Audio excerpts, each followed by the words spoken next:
All right. We're back. We're back. We're back. And I'm in my cozy sweatshirt I and know. my cozy bed You are because what are I we have my talking cozy blanket right here and my slippers on. We're going to talk about something that is like super top of mind for me right now and super top of mind to try to approach in a new way because I think a lot of us are struggling in the old way that Yes. we navigate this, especially at this time of life. So, we're going to talk about resting and recharging, which I think should have been the name of my Canyon Ranch retreat that's coming out. It's Yes. like how to rest and recharge as a midlife woman or a midlife Yes. person. Yes. Because we're going to go into, you've put together an amazing list of really practical opportunities and practical approaches to help us do that. But I think we have to back up even before we get there. Yes. And I love this. we have, it's so interesting. So, not to like be salesy or plug things too much, but I think I've learned so much putting together this new retreat about what we're calling energy literacy and kind I of like that. professional negotiation skills for yourself. And I think that that is pivotal to us claiming back some of our own energy and having some agency of where we apply it and how much, and Yep. also having some agency on how we recover and recharge, which is what we're going to talk about today. And so, there's only 100% of us. Like we can't make more than that, but yet we think we can give 100% in every capacity, and we can't. Yep. Yep. And but society keeps telling us we can. And so as women, especially our age, who are still raising kids and taking care of aging parents and maybe working, maybe doing some other volunteer activities, like our Yes. days are packed. We feel that we need to be 100% present and give 100% in every realm. We just can't do it. Yes. I love that term, energy literacy. So I'm definitely going to copy paste that and be spreading that word. That's Jess Corbin. That's from Source, their new I love platform. that. So I'm going to credit that where it came from. Yeah. But it truly is like, I love how do that. Yeah. we deploy energy appropriately across the day? Yeah. And I think, your point on how we only are 100%, it reminds me because we've talked about this in so many contexts, but the tension is always the speed of thought versus the speed of do. So just because we can think about all these things doesn't mean those things can be done rapidly. And so building in the pacing that explicitly calls out the rest and recharge step in that cadence of life Mhm. is a mind shift, right? So your invitation, as we were talking about this, to just start with, before we get into our 11 tips, what is the baseline? What is ground zero for this? Yeah. And I think that's just pivotal, right? We know that we can't continue to perform at a high level in whatever realm we are performing, whether it, and I'm sorry, we're all performing all the time. Like, Yeah, all you the time, might think you're everywhere. not, but like you're a Yeah, mom, you're performing. You're at yeah, work, you're performing. You're exercising, you're performing. Like, so we're all trying to do these things all the time. And if we don't start, especially at this time in life, if we don't start to really prioritize our ability to rest our minds, our bodies, our emotions, we can't reach those levels of intensity and concentration and presence that we yeah, want. And so it is like redefining the power nap a little bit, and it's like, and for some reason, men tend to be really good at this. Men can tend to disengage for 10 or 15 minutes. You read all of these studies about really powerful leaders and like not opening your computer on a Saturday or a Sunday, like really disconnecting to be able to show up better the next time. And we yeah, just don't do that very yeah. So I love it. So step zero before we get to the 11 things is the explicit permission Yep. to rest. Giving yourself, maybe it's not even permission, it's the directive. Like give yourself the directive to rest. And you can't do something if you don't plan for it and schedule it. It won't happen. So the corollary is give yourself the directive, and then explicitly the action item is schedule one of these into your daily flow this week. Yeah, Just one. Just just one. one. But it has to be in your daily flow. Like you can't be like, "Oh, I'm going to rest for 10 minutes on Saturday." It's not going to do it. It's a daily cadence. Just like you have a sleep routine now, and you have some sort of movement routine now, and you have a nourish routine. This is your rest and recharge routine. And if you have to focus on the word recharge to give yourself the permission to unhook, then do it. It's your recharge, so you keep going. And I think it, I was laughing. I wrote a little article the other day and I was laughing because I was like, I think both of us, we do pay attention to our sleep. We do prioritize eating well. We do prioritize moving every day. And yet Yeah. sometimes we're often still exhausted and overwhelmed and unfocused. And so these tidbits are really to help retrain that part. It's really to make all the other work you're doing actually restorative and optimizing and promoting health span and all of those things. And so I think, it's not something else to do on your to-do list, even though it sometimes seems like that, but it really is what is going to amplify the success of everything else that you're doing. Yeah. So Yeah. Okay. Well, as we dive into them, just, as you're listening to this or if you're, watching it, we tried to structure these 11 ideas into some sort of a cadence of a daily flow. Not everybody could start in the morning with this thing, or not everybody has an evening routine that really is realistic. So we're going to tee it up in a daily flow, but again, pick and choose what feels authentic into your daily rhythm. absolutely. Okay, so I love this letting your nervous system awake gently. And I think we've talked about this. We've talked about this in sleep. Like to preserve your last few hours of sleep, you cannot roll over in the morning and look at your phone the first thing to do, right? We have to have a little bit of time to wake up, gather. And it can be brush your teeth, grab your coffee or whatever you like to drink in the morning and just give yourself a minute to settle in. Yep. I love the idea that it doesn't have to be, a full hour routine. I selfishly, and maybe I shouldn't even use that word, maybe it's self-fully, I have been expanding this amount of time. So it is for me a good 45 minutes of ease into the morning, the meditate, the gratitude journal, a reflection. But even if you just have 5 minutes to say, I'm taking a deep breath and I'm starting the day. And then some of the stuff that you do in your morning routine, can you automate it so it doesn't become a already decision fatigue in the morning?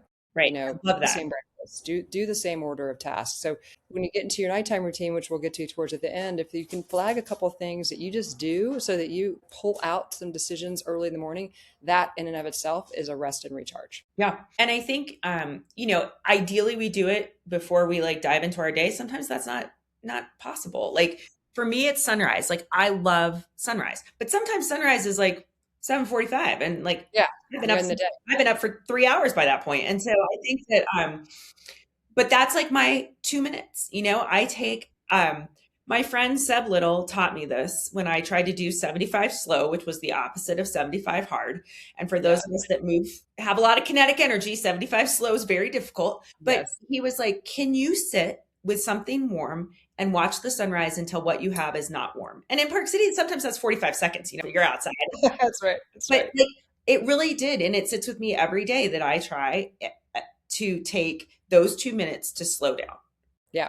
And Yeah. sometimes it's after my day started, but so many different ways we can do that. Okay, so it's our morning routine is number one. Can you find a way to carve it in for 5 minutes? And number two was in the morning, can you automate things so you're not having to kind of figure it out because that gives you brain tax. What is number three? So just take a break. Like, I think there's so much literature to support this in so many different realms, whether you're have a student at home, whether that just doing these extended tasks for a long time, we become inefficient, we become unfocused, etc. So just taking a 10-minute reset, like get off your screen, look outside, daydream, sit on the couch and close your eyes for 10 minutes. Like I think people will be amazed that taking that 10 minutes improves their productivity for the next hour or two exponentially. Yeah. And this is going to feel really crazy, I think, the first time you do it. So maybe you set the timer for 5 minutes but you really want to practice the nothing part. It's not take a 10-minute break and scroll on your phone or take a 10-minute break and journal. It's nothing. It's just do nothing. So, try it for 5 minutes and know that science says you're improving your memory consolidation. You're reducing your cognitive fatigue. You're channeling your creativity. Science says that. So let yourself have permission to take the nothing time and just breathe Yeah, for 5 minutes. absolutely. And I know this kind of violates the nothing, but we have this huge dog, right? He's huge. Yes. He's laying back here. And when he wants you to pet him, he gets really upset if there's anything in your hands. Like you can't be on your phone and pet him. You can't like he wants you looking in his eyes, focused. Present. And so sometimes that helps me. I will sit and pet him for 5 minutes because he Yeah. demands like, it's not active attention, but he just demands that Yes. I'm not doing anything else. And so it keeps me, and so it kind of helps me lean into this doing nothing. Yes. And we have seen science that says petting and your animal does drive oxytocin. So you Yeah. do get neuroscience credit for that. Yeah. I like this fourth one because I don't do it. And so I want to try doing it more, which is to explicitly build in transition rituals. I think we know multitasking isn't great for us, but we're still doing it. We're running into the door to go pick up this, to go do that. So I love this idea of picking two or three transitions, which are constant ones. You come in the door from work, or you transition from picking up everybody from carpool to the dinner time, or even you drop off the kids to school and you're transitioning into your day. Whatever your predictable ones, pick two and then come up with a little routine. And so suggestions are take a little 5-minute walk between the break, or change your clothes between the break, or play a song between the break. Just something that triggers to your brain that you're shifting gears. So it's not like, imagine you're driving a stick shift and you just jarred it in there. That's what we're doing when we just jump from thing to thing. Smoothly shift your gears by having that idea of a transition routine. And I think this is incredibly important for people that may be remote now. It used to be we had physical transitions, right? Like you Yes. actually left work. Yes. And so there was something signifying that part of my day should be over. Maybe it's not, Right. it should be over. And I'm Yeah. transitioning to the next. And now that's much harder to do, right? When the transition is like outside Yeah. that door. And so is Yes. there something like, do you put a little sign on your office door at home? Do you like, is there something that helps you? I love the idea of like playing a song too. When I used to commute to work and back, I would purposely, like on the way to work, okay, to listen to a podcast. On the way home for me, and everybody has their own thing, right? I'm not saying listening to a podcast is bad, but on my way home, it was music, right? I didn't really have to pay attention. I didn't need to focus. I wasn't trying to learn anything. It was literally just my time to like, I don't know, be lifted up, brought down, whatever I needed to be in that time. Yeah. I love that. This one is a quickie, but because I think it's just so natural for us to be rolling through the day midday and eating lunch in the middle of work, especially in that remote scenario. And so taking the moment to have a nourish break for your mental health as well as your physical health, take the 5 minutes to eat your food away from your workspace, and even sit by a window if you can't get outside. Just bring in some sunlight, breathe, and light a candle, but give it a little bit of ritual and space. Yep, I love that. And I also think that like remember to eat is the Mhm. other important thing, right? Like remembering to take that time to nourish your body to because that help, that stabilizes your hormonal health, stabilizes your stress levels. All of those things are really important. And as we tend to, and it also then helps us with cravings and snacking later in the day. That if we've nourished ourselves before we're starving, we tend to make Yes. better food choices as well. Yeah.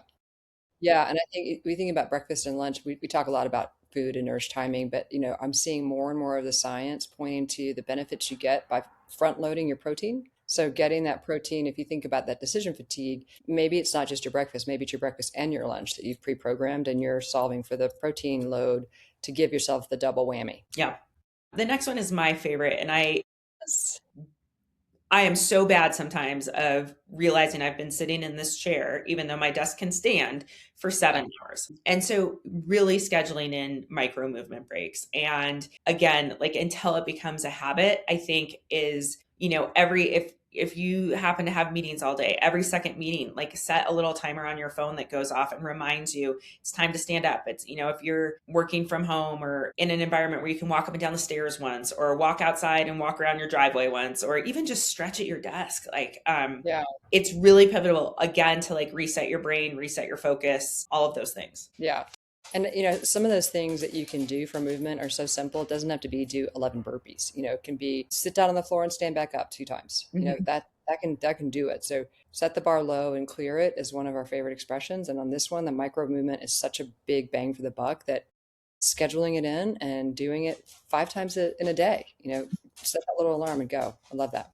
And then I think, this one can be combined with almost anything that we've talked about is try to see some sunlight. I think, we've talked extensively about how that contributes to our circadian rhythms, but I think just our overall mood as well. Like, and so is your 10-minute break nothing? Standing outside in the sun if you can, or looking out the window and just enjoying nature and enjoying what you see and actually observing what you see. Like, is there a bird in the tree instead of just like thinking past that, like actually really concentrating on what you see out the window. And you'll be amazed at what you notice and how it just reshapes your brain. And it's really good for our vision. I think, being able to get outside in the sun and look at something far away. When we look at a screen all day that is close to us, it does change our visual accesses as well. And so being able to look outside and stare at the horizon is actually very good for our eyes and our brains. Yeah. I also like the idea, if you can, to explicitly try to get both doses, the morning light and the afternoon light, because it's a different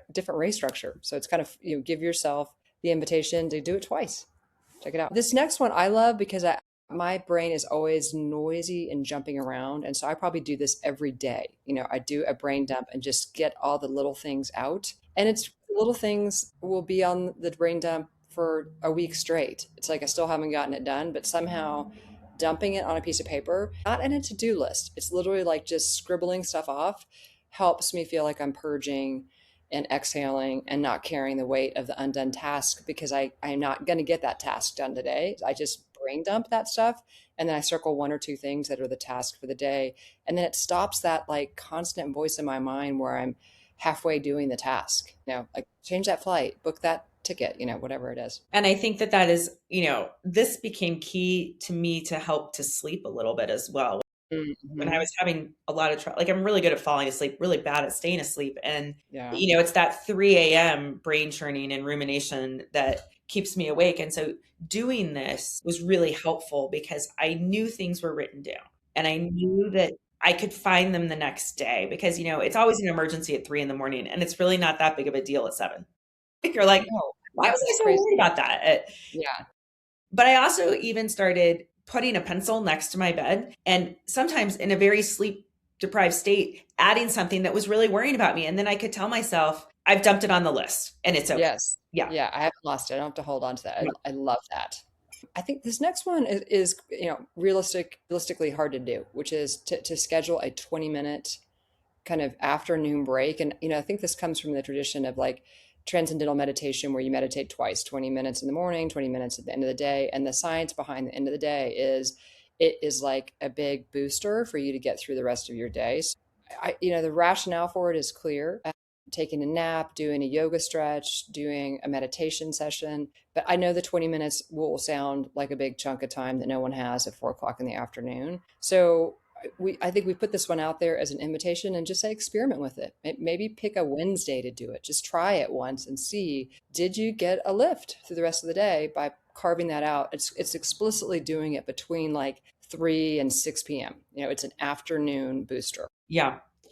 And I think, we'll circle around at the end. I agree with you. I think some of these, like doing the math, adding everything up that we're putting on offer here, and people are like, where am I going to find 2 hours of my day to do this? I know 2 hours of rest every day. I don't think so. Yeah, that's not the point. It's like, pick a couple to start and see what works for you. I think a lot of putting all of this on offer is to say there's no one right way to do this. All of these things are beneficial and they all, are favorites or something that we want to work towards. And some will be easier. Like my husband, he can do the 20-minute afternoon and he does it and he Yeah. prioritizes it. He comes home from Yeah. work. If he has time, he lays down for 20 minutes and then he gets up and when I see him do it, I'm like, oh, it really doesn't, he still gets everything done. It's amazing. Yeah. And he's much Yeah. happier and better for it. And so I think that, all of these things can work. It just depends on what recharges you. Yeah. The next one I think is great too. So just again, really trying to stop a lot of inputs into our brains before we go to bed. So like an hour before, like, can you find a way to relax? And I don't think we're even going to go as far as to say, without a screen, because for some people screens are very relaxing. Like if you can tune in, I call it like you have the beach read and you have your beach shows. If you can do something that's mindless and takes your mind off the day and just lets you let that stuff go and kind of, settle down, that's great. Reading, stretching, we always recommend a warm shower, warm bath, sauna. All of those Yeah. things are really helpful, but try not to have we get so many inputs. Even like, can your phone go on do not disturb an hour? If bedtime's 10, does your phone go on do not disturb at 9? So you're not pummeled with notifications about all the craziness that's going on in the world. Yeah. Yeah. Yeah. And, this kind of rolls into 11, which is have it an explicit end of the day routine. And so, we've both played with this one. And what I have found for me is I need to do it earlier than the end of the day. Like I need to kind of kick it in around 5 or 5:30 because the things that are on that end of the day routine, it's like, all right, what were the 3 wins for the day? Explicitly, what 3 things am I celebrating that I did? It's different than a gratitude list. It's trying to wire positive reinforcement in myself. And because I am super vociferous about all the things I need to do better and fix, this is the time out to pick the 3 things that worked. And then to also tee up the next day with a little bit of a breath for what's coming tomorrow. So for me, I can't do that at 9 o'clock at night because I'm scattered. I'm getting ready for bed. I'm trying to figure out a night cream for my eyes. So it doesn't have to be the thing you do right before bedtime, but it is a way for you to officially and mentally close the day and say, great day, even if it was a shitty day. Like, what was a part of the great day that you're going to close on to tell your brain? I love it. I love it. So Permission to rest, permission to rest. And I think, direction to rest.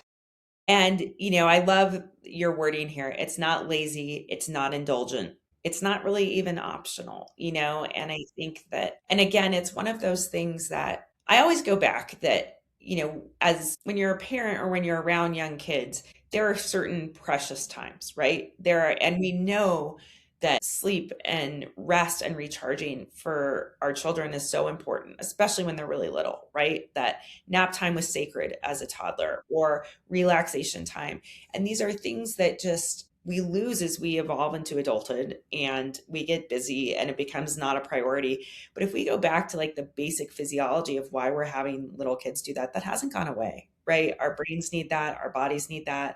And so it goes back, I love the idea of anticipatory guidance. You go to the pediatrician with your kid and you get, I think mine is sitting back here. You get these like packets of like what to do, and we lose that as adults. And I guarantee you on here it says, Sleep, rest. do Yeah. you have a media free time at home? Like, do you have time to rest and recharge? Like, blah, blah, blah. And so Yes. it is really interesting, that we lose that. And I've always loved this idea of going back to anticipatory guidance in our adult years of saying, like, there's lots of things on offer. Find a couple that work for you and try. And maybe one doesn't recharge you in the way you want. So try something else. Yep. Try Yep. one for a couple So days. I think to help for this, for the operationalization of it, we do have a little worksheet that we'll link to in the show notes, and you can print it out and just, this is your test list. Check and circle and say, plus minus, try again. But the explicit idea is rest, so, and get cozy, get comfy. I'm sitting here in my soft sweatshirt and my comfortable bed and, with my candle lit, and that will give me the rest and recharge moment for today. Yeah. Okay, so actually, before we sign off, because I do want people to know how to go get best practices on this rest and recharge, what is the name of the workshop that's coming up at Canyon Ranch, and when is it? And if they missed it this time, when might they look for it again? Yeah. So it's called Beat Burnout, but it's really more than burnout. I think it really is like self-negotiation skills and energy literacy. And so that was kind of a mouthful to put in a working title for a few days at Canyon Ranch, but that's really what we're working on. And I will say, so this particular one is March 26th through 29th in Tucson. Okay. Our Beat Burnout series is actually in Lenox. And so there'll be opportunities to revisit. I think the next one after March is in June. Okay. Back in Massachusetts. But, it's just a really different approach to doing some of this. I think that it is kind of, how do we make everything else we do work for us, right? How do we make sleeping and moving our bodies and connecting with others and nourishing ourselves? How do we really make that work for ourselves in this state where we're overwhelmed with stress all the time? And those things maybe are not as restorative as they could be because we haven't really negotiated our boundaries of self-care. We haven't applied those principles to our own life. Metrics.